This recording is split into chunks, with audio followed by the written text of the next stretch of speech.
Recording in progress.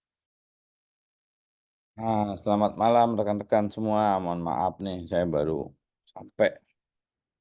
Eh, ini ada hal penting yang mau saya sampaikan. Yang pertama tentang pemeriksaan Turnitin ya.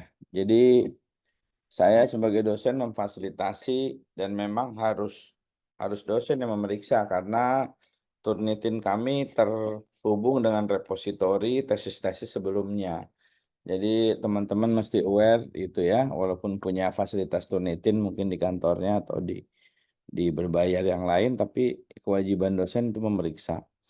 Nah, permasalahan adalah ini bareng sama anak S1 lagi sidang. Jadinya cukup padat dan apa namanya banyak ya antriannya. Jadi kadang-kadang saya unggah sore itu besok paginya baru keluar hasilnya. Jadi untuk itu mengantisipasi sebaiknya rekan-rekan ya tidak terlalu mepet nanti pada saat mau sidang pemeriksaan itu ya. Itu aja yang pertama itu. Nah, yang kedua pelaksanaan sidang itu nanti diinformasikan langsung oleh Bu Dewi kepada para mahasiswa. Jadi sifatnya beda dengan tesis. Kalau tesis itu dosen dikonfirmasi ya kalau eh, kalau dosen dikonfirmasi, kalau sekarang untuk proposal enggak. Jadi nanti Anda yang dapat konfirmasi. Jadi mohon nanti kalau ada info segera kabarkan ke grup gitu. Nah, malam ini ya oke ya.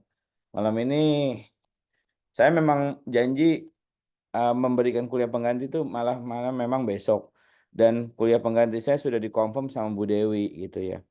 Memang peluangnya melaksanakan kuliah hari ini memang 50-50, makanya saya minta maaf nggak bisa memberi kepastian gitu. Nah, sekarang kalau ada yang mau dikonsul silahkan. Lalu yang kedua untuk tatap muka juga dimungkinkan ya besok jam jam 4 kalau ada yang mau ya ketemu bisa di kampus. Setengah 5 lah, setengah 5 sampai jam 6 itu saya ada waktu kosong. Silakan yang mau kalau mau ketemu langsung juga boleh.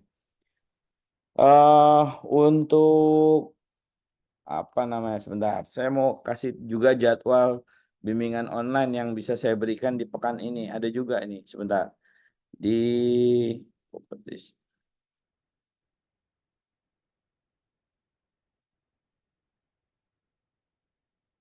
Mana ya? Jadwal online yang bisa saya berikan. Ini dia. Tanggal 20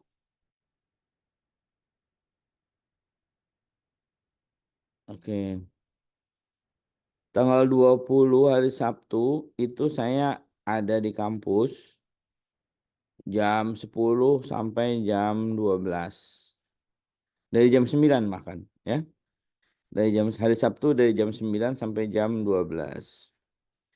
Eh malam kalau Anda ada di daerah Cilandak ya. Saya ada di Gor Cilandak hari Sabtu malam jam jam 18.30. Nah, kalau mau ketemu juga saya welcome. Hari Sabtu malam. Dan hari Minggu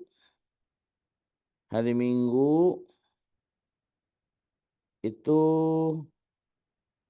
saya juga ada waktu itu. Kalau ada yang mau ketemu hari Minggu boleh. Nah, hari Minggu ini jadwalnya saya belum lihat, tapi kira-kira sama juga sih sekitar jam 10. Dan saya ada di Gor Cilandak hari Minggu jam 5 sore. Kalau ada yang mau ketemu di daerah sana boleh. Saya mengantar anak saya basket hari Sabtu dan Minggu. Turnamen di Gor Cilandak. Lokasinya pintu keluar tol Cilandak belok kiri arah Fatmawati. Lalu langsung belok kiri lagi di belakang masjid apa itu yang saya pernah menikahkan ponakan saya di situ tuh. Jadi Gor Cilandak. Jadi teman-teman yang mau ketemu memang ada kesempatan waktu. Kalau memang ada ya silahkan aja merapat ke kampus. Kalau Sabtu jam 9 sampai jam 12, kalau sore saya ada di Gor Cilandak. Nah, untuk besok itu saya tetap Recording stopped. mengadakan kuliah Recording in online progress. ya. Karena untuk mengejar 16 tatap muka gitu. Jadi biasanya pertemuan 16 itu saya simulasi PowerPoint-nya. PowerPoint yang berisi ringkasan dari proposal ya. Jadi walaupun Anda nanti kan nanti akan ketemu 2 penguji ya. Nah, saya nggak tahu nih 2 penguji itu Anda kan 3 totalnya. Yang jadi moderator itu pembimbing atau dosen proposal saya nggak tahu ya. Nah, itu 50-50 peluangnya. Ketemu atau tidak ketemu saya punya tanggung jawab untuk membantu Anda mempersiapkan PowerPoint-nya. Karena banyak sekali keluhan dari dosen, kok di mata kuliah metodologi penelitian selama ini saya baru ini ya ngajar metode malam. Kok penyajian presentasi mahasiswa S2 kayak anak S1.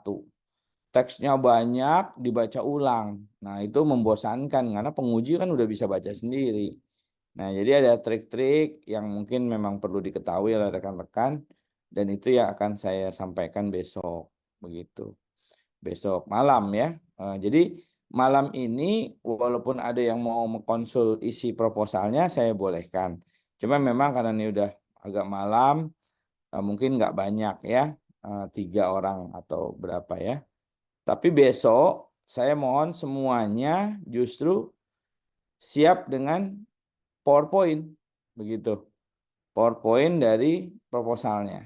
Itu. Nanti saya beri masukan-masukan apa yang perlu ada di dalam slide dan mana yang tidak perlu.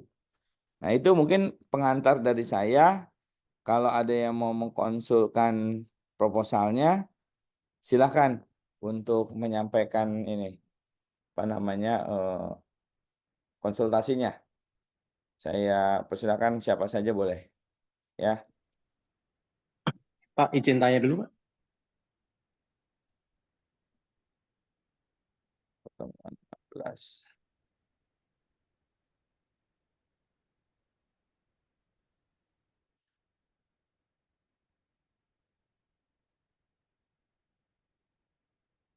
Oke, termasuk juga pemeriksaan PowerPoint, Turnitin ya sudah mulai boleh diajukan dari pekan ini. Ya, sekali lagi semakin mendekati masa proposal, pasti semua dosen juga akan memeriksa Turnitin ya bimbingannya masing-masing. Jadi akan sangat sibuk pemeriksaan Turnitin di pekan depan ya. Karena satu mahasiswa S1 sudah mulai sidang 1 minggu ini.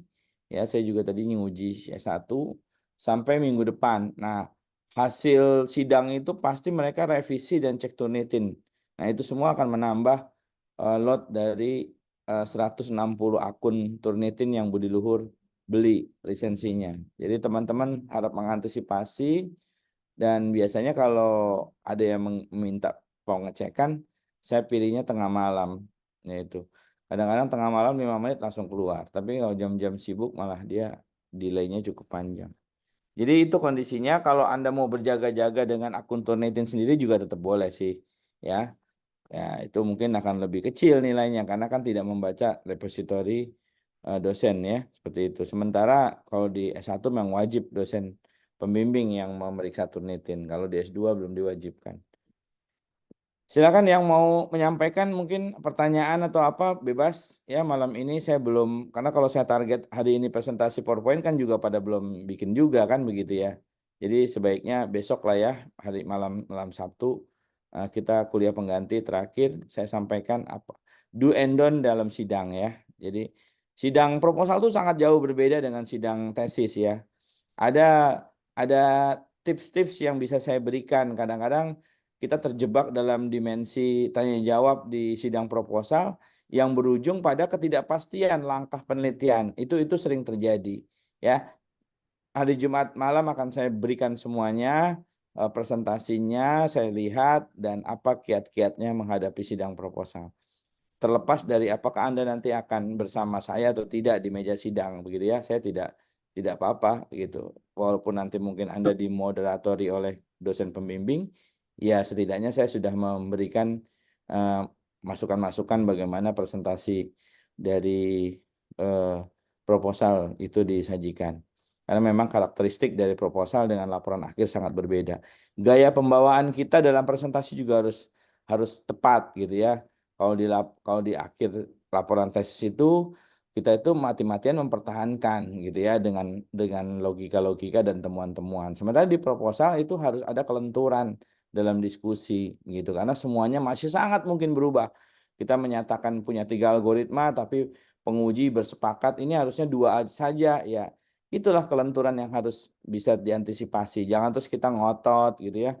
Maunya tetap 3. Nah, itu akan menjadi hal yang sulit karena bisa jadi pada saat sidang akhir tesis nanti ketemu lagi dengan dosen proposalnya begitu. Walaupun peluang itu 50-50 juga gitu.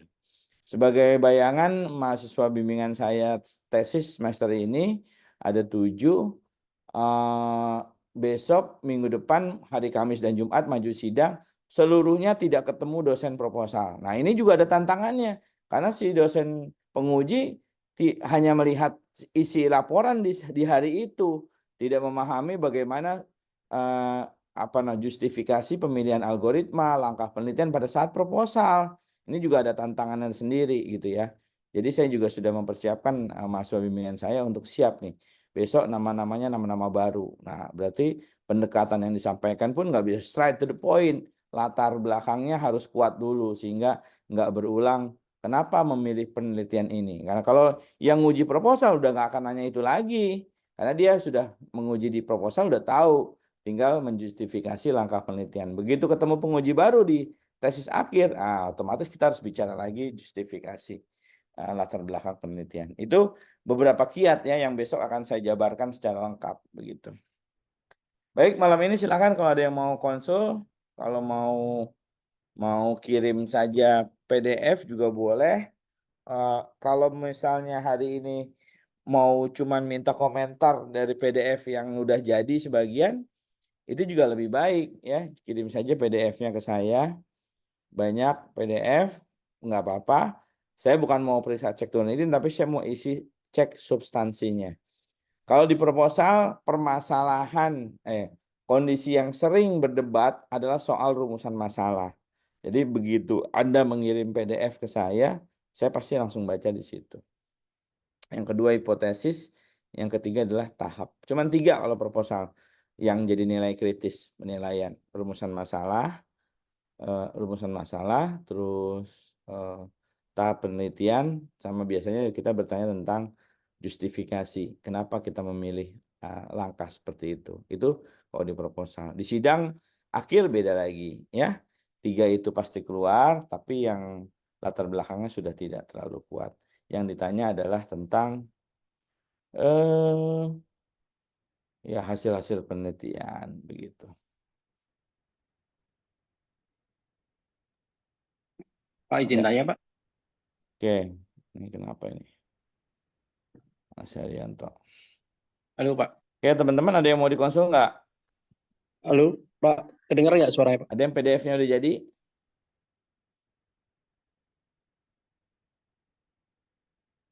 Ada yang punya potensi hari Jumat ketemu saya? Sabtu Malam Pak atau Arif. Minggu?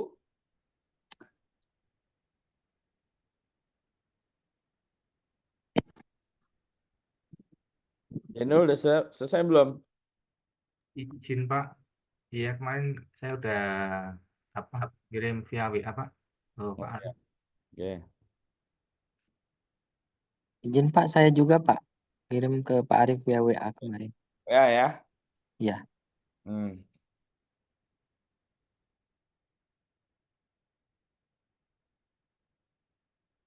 Pak untuk turnitinnya ada minimum nggak ya Pak? Ada 20, diharapkan di bawah 30%. Di bawah 30 ya Pak ya. Oke Pak. Terima kasih Pak.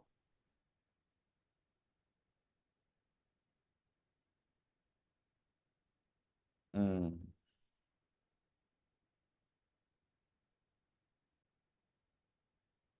Nah, ini yang ini jadwal sidang tesis sudah pada keluar nih. Udah banyak yang say hello ke saya nih. Wah, Bapak menguji saya. Wah, emang kenapa kalau menguji?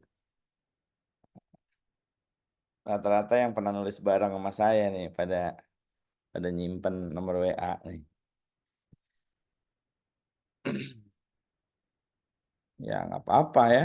Kan kita kan udah kemitraan ya. Kita ini udah jenjang S2 profesional semua. Jadi artinya walaupun dulu pernah menulis bareng, terus lama nggak ketemu, tiba-tiba ketemu lagi di sidang, ya saya pengujinya, ya itu kita jalani dengan profesional gitu. Saya tetap berikan masukan-masukan nanti.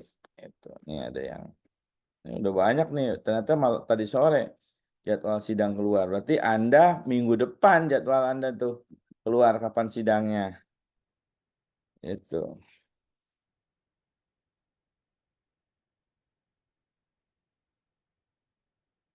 Kalau kemarin Bu Dewi udah share itunya Pak, pengumumannya Pak untuk pendaftaran proposal Pak. Oh udah. Iya, Udah Pak. Coba ceritakan dulu. tanggal 22 sampai tanggal 27 Pak untuk yang pendaftaran tahap pertama Pak. Hmm, Bu Dewi coba saya bacakan Pak ya. iya iya iya. Oh. Jadi untuk yang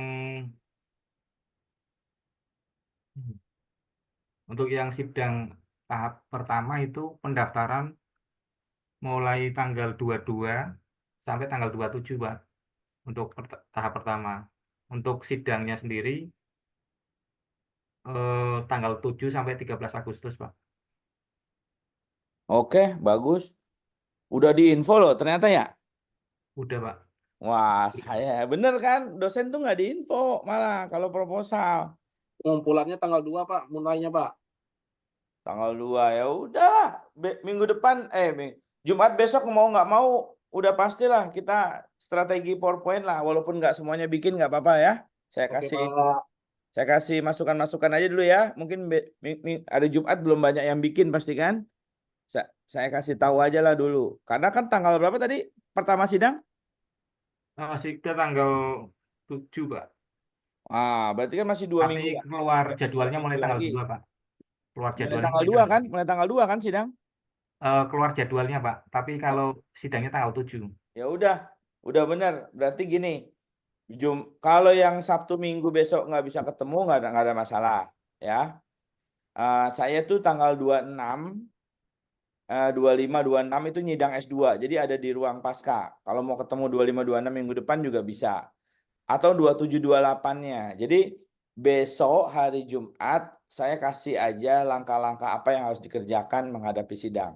Termasuk persiapan proposalnya. Mungkin itu yang bisa saya kasih tahu besok gitu. Ya ternyata udah ketahuan itu tanggal kapan mulainya.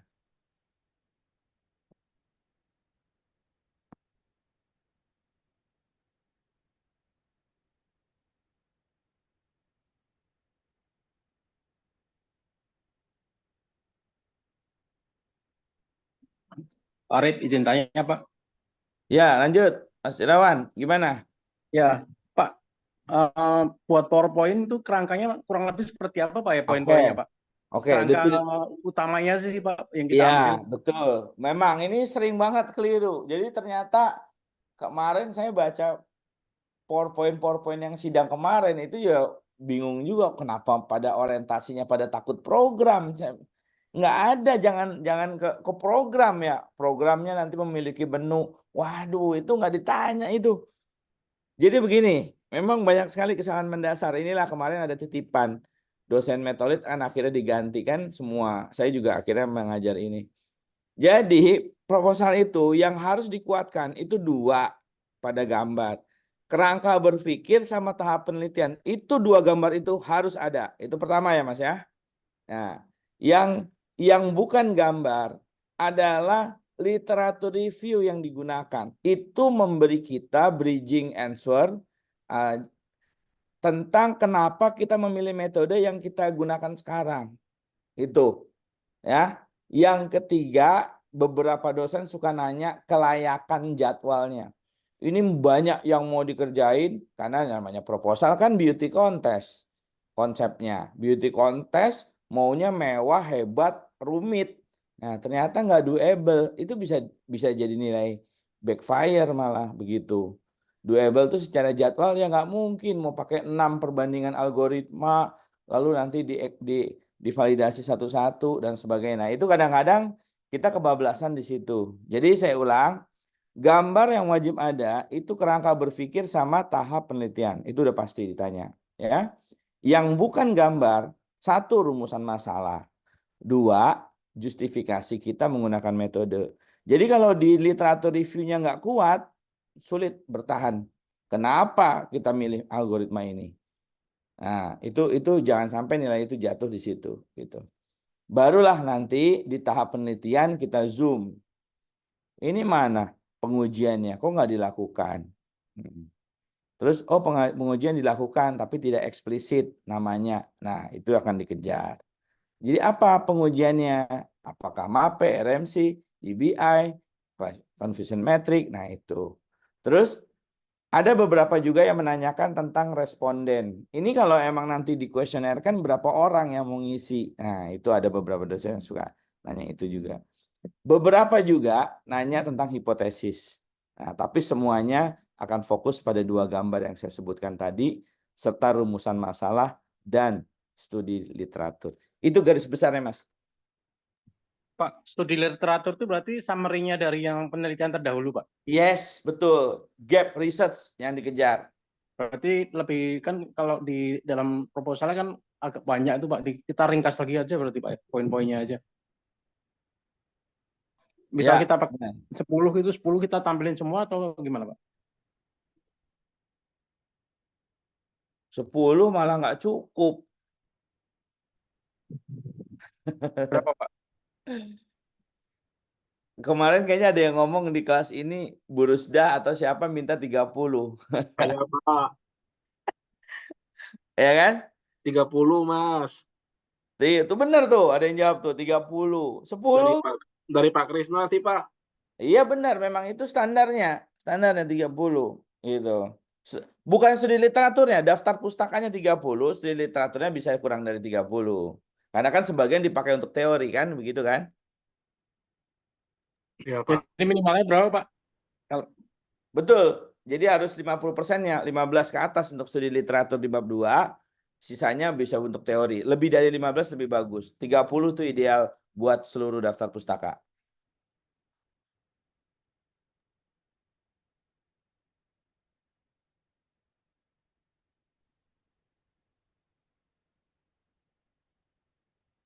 Ya, siap-siap ya.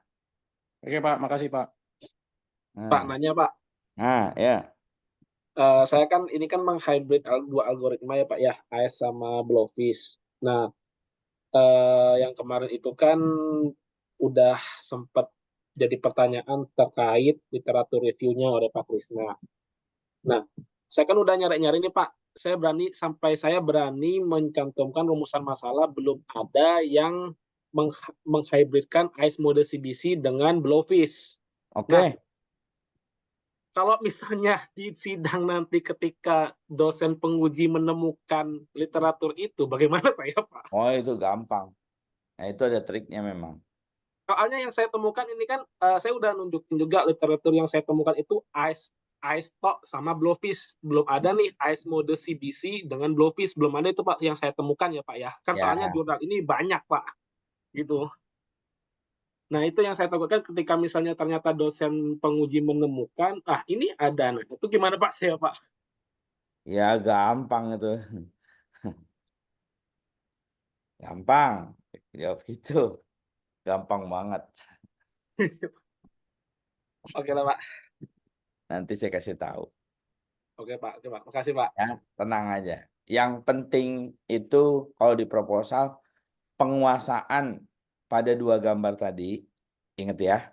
Jadi Anda kalau nggak bisa jelasin kerangka berpikir, itu kan sama dengan otak kita nggak disiapin buat melaksanakan penelitian. Itu satu. Yang kedua, tahap penelitian. Nggak bisa jelasin, berarti kan kita nggak tahu apa yang mau dikerjain. Udah itu aja kalau proposal. Lain kalau tesis nanti. Tapi menurut saya paling senang menyukai sidang tesis proposal. Maaf.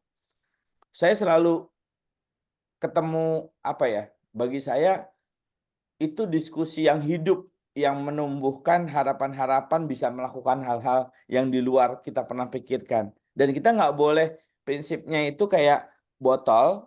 Coba lihat ini. Ya, saya deketin. Ya. Ini menurut Anda botol ini terisi setengah atau kosong setengah? Coba. Itu jawabnya. Kalau kita bilangnya itu keisi setengah, berarti kita nggak siap ngisi. Tapi kalau kita bilang kosong setengah, berarti kita udah siap nerima pendapat. Nah, jadi proposal itu bagi saya menarik banget. Kita bisa bermimpi banyak sambil mengkolaborasi diskusi dari para penguji, mahasiswa. Ya, saya tidak pernah meremehkan mahasiswa tuh kalau sidang proposal. Sangat tidak pernah saya remehkan. Karena bagi kita, bagi saya terutama penguji punya pakem teori sudah mungkin udah agak oke ya teori konsepnya, tapi kan mahasiswa kadang-kadang punya kebaruan-kebaruan yang nggak kita pikirkan. Nah, itu kalau pembimbingnya proposal yang menginspirasi mahasiswa itu, wah saya biasanya saya salut tuh, saya bilang, hebat, Anda ketemu pembimbing hebat. Saya biasanya tidak segan mengucapkan pujian bagi pembimbing, seperti itu. Nah, jadi nanti pada saat proposal itu harus mindset dibuka. Jangan merasa paling tepat, paling benar udah. Gitu. Ya. Tapi kalau penguji yang ngunci, ya sudah. Kita berarti nggak bisa apa-apa para penguji yang lain. Maaf. Kalau pembimbing yang ngunci, berarti kita para penguji nggak bisa ngasih apa-apa lagi. Jadi saya juga tidak bisa menyalahkan ada pembimbing yang punya strategi mengunci. Mengunci itu maksudnya di lock, udah metodenya ini, harus ini, pertahankan. Nah, jangan diubah lagi. Nah, ada juga yang begitu. Gitu. Tapi kalau saya enggak. Kalau saya misalnya bimbingan saya nanti diuji lalu penguji memberi masukan, oh saya sih welcome, saya senang. Karena konsep saya bukan melihat botol itu tadi terisi air setengah, tapi masih kosong setengah. Jadi bisa diisi begitu. Nah, itu mungkin gambaran ya soal gaya lifestyle gaya style dalam membimbing ya. Tapi pada prinsipnya semua dosen sekarang sudah welcome kok. Kita tahu bahwa literasi itu bisa diakses mahasiswa dengan mudah tanpa tunggal melalui dosen saja, begitu. Begitu kurang lebihnya. Baik, Pak. Ya. Ya, kalau saya minta proposal, minta PowerPoint malam ini juga rasanya nggak bijak juga ya. Pasti pada belum bikin kan. Ya, jadi dipersiapkannya lah ya. Siapkanlah PowerPoint-nya besok ya. Recording in progress. Disiapkan PowerPoint-nya, lalu nanti kita ulas. Jangan takut salah menyajikan besok ya. Jangan merasa dibully juga, wah PowerPoint saya jelek dibully ini ya. Enggak ya. Kita nanti pembelajaran bagi semuanya. Begitu.